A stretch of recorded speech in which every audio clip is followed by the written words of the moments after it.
Hello, welcome to my new video. I'm Samir and আজকে আপনাদের আমি দেখানোর চেষ্টা করব কিভাবে আপনি ডিপেন্ডেন্ট লিস্ট তৈরি করবেন ইন এক্সেল। সো এটাকে ডিপেন্ডেন্ট বলা হয় কারণ এই লিস্টটা ডিপেন্ড করে আরেকটা ভ্যালুর উপর।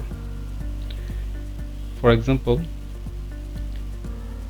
দেখুন এই জায়গায় আমার কিছু আইটেমস দেওয়া আছে, যেমন ফ্রুটস, ডেইরি এবং ভেজিটেবলস, এবং সাথে তাদের লিস্ট, ফ্রুটসের লিস্ট, ডেইরি আইটেমসের লিস্ট এবং ভেজিটেবলসের list.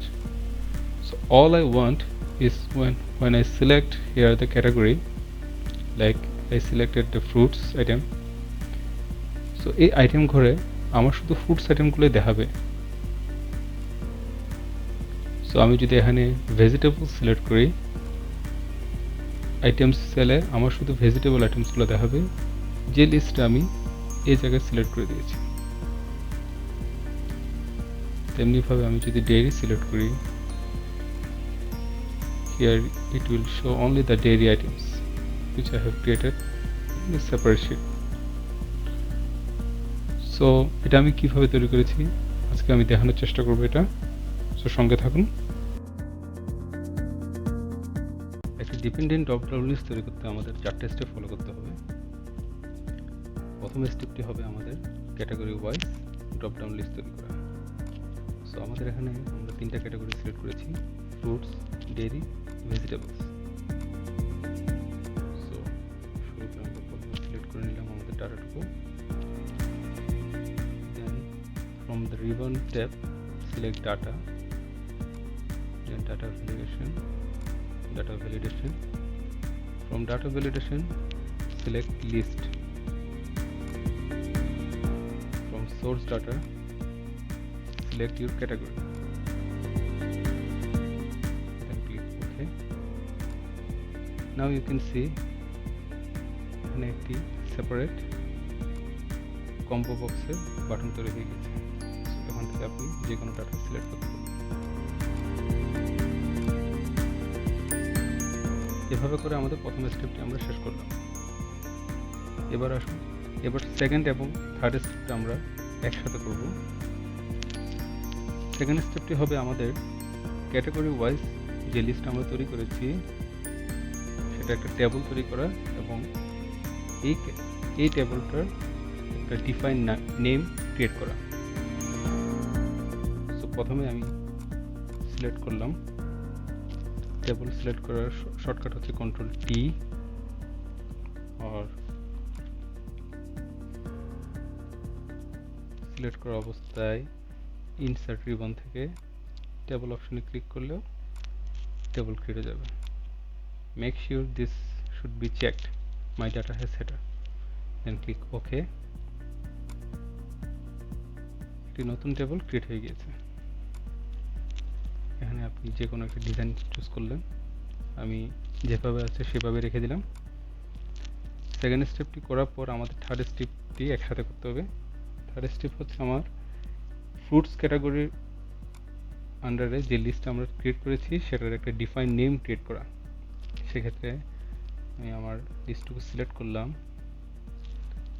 Then from formula ribbon select create from selection,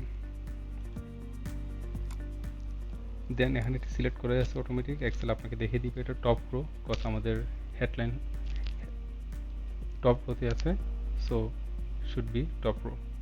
Select OK. Now you can see there is a separate name has been created. এভাবে আমরা বাকি ক্যাটাগরির জন্য সেম পদ্ধতিগুলো ফলো করব। Control T, okay, then from formula create from selection top, control T, select OK, from formula create from selection top row. Now you can see a name, 3 name has been created, dairy, fruits and vegetables. এভাবে আমাদের second এবং third স্টেপটি শেষ। নাও the fourth step, the last steps. So আমাদের এখানে dependent drop down list create করতে হবে based on this category. সেক্ষেত্রে আমি আবার সিলেক্ট করলাম আমার ডাটাটুকু, অথবা আপনি যে কোনো একটি সিলেক্ট করতে পারেন বা পরবর্তীতে কপি করে পেস্ট করতে পারবেন। সেক্ষেত্রে আমি পুরোটি সিলেক্ট করলাম।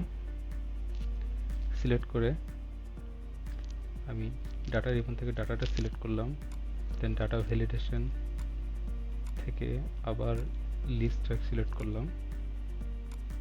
হিয়ার সোর্স ডাটাতে আমি এক্সেলের একটি ফর্মুলা ইউজ করব যেটাকে বলা হয় ইনডিরেক্ট। সো আমি equal indirect first parenthesis create করলাম, দেন আমার সোর্স ডাটাটাকে ক্রিয়েট করলাম। দেখুন এখানে ডাটাটুকু অ্যাবসোলিউট করা আছে, সো আমি রোটাকে রিলেটিভ করে দিলাম। First parenthesis close should be like this, then okay.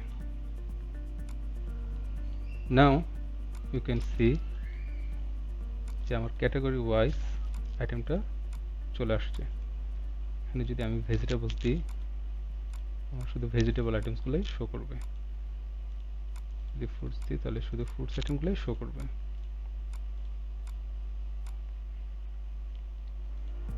এভাবে করে আপনি একটি ডিপেন্ডেন্ট ড্রপ ডাউন লিস্ট তৈরি করতে পারবেন।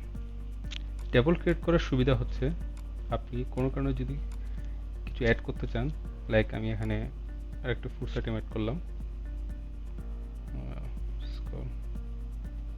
ওয়াটারমেলন। সো ওয়াটারমেলনটা অটোমেটিক্যালি আমার ফ্রুটস ক্যাটাগরিতে চলে যাবে।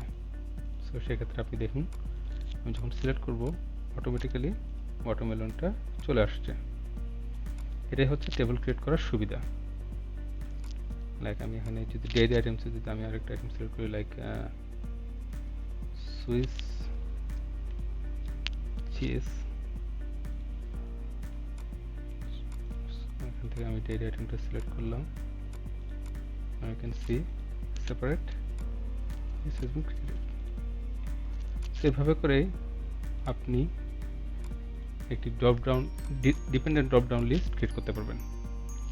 আমি আরেকটি ডাটার মাধ্যমে আমি আমার আরেকটি ফাইলের মাধ্যমে আপনাদেরকে দেখিয়ে দিচ্ছি প্রসেসটা। সম্পূর্ণ প্রসেসটা আমি খুব দ্রুততার সাথে আবার দেখিয়ে দিচ্ছি। এটি একটি বম ফাইল মার্চেন্ডাইজিং, যেটাকে বলা হয় বিল অফ ম্যাটেরিয়ালস। সো এখানে আমার স্টাইলটা দেওয়া আছে, আমার সিজন, আমার ইয়ার এবং ক্যাটাগরিগুলো। সো অল আই ওয়ান্ট ইয়ার, আমার এখানে একটা লিস্ট তৈরি করা আছে ম্যাটেরিয়ালসের, এটা ফেব্রিকের ক্ষেত্রে এবং এটা ট্রিমস বা অ্যাক্সেসরিজের ক্ষেত্রে। সো অল আই ওয়ান্টস এই জায়গায় আমার টাইপসটা থাকবে, মিনস ফেব্রিক অথবা ট্রিমস, আর নিচে টাইপসের মধ্যে আমার বেসড অন দিস এই লিস্টটা চলে আসবে, ড্রপ ডাউন লিস্ট। সো দেখুন আমি কীভাবে করছি। শুরুতে প্রথম স্টেপ আমি এখানে আমার ক্যাটাগরিগুলো সিলেক্ট করব, list from source data, I will select this, see fabric of trips. Okay, then our second and third step together, select all, then control T, okay, from formula create from selection, top row, okay, and for trims same, control T, okay, then from formula create from selection, top row, okay. Fabric trims has been created. So now here I will select, this is the fourth step, I will select this range, then I will select data validation, then I will select the list, and from source data I will type indirect first parenthesis this. So now আমার column এবং আমার rho একটা absolute থাকবে, দুইটাই absolute থাকবে। So সেক্ষেত্রে আমি কোনো কিছু ডিলিট করলাম না, সাসপেন্ডেড ক্লোজ করে দিলাম, দেন আমি ক্রিয়েট ওকে।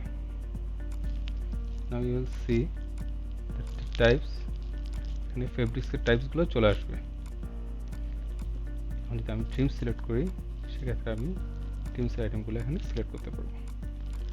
সো এটা গেল ডিপেন্ডেন্ট ড্রপ ডাউন লিস্ট তৈরি করার ফুল প্রক্রিয়া। আশা করছি আপনারা বাসায় এটা প্র্যাকটিস করবেন এবং আপনাদের দৈনন্দিন কাজে এটা ইউজ করবেন। Thank you.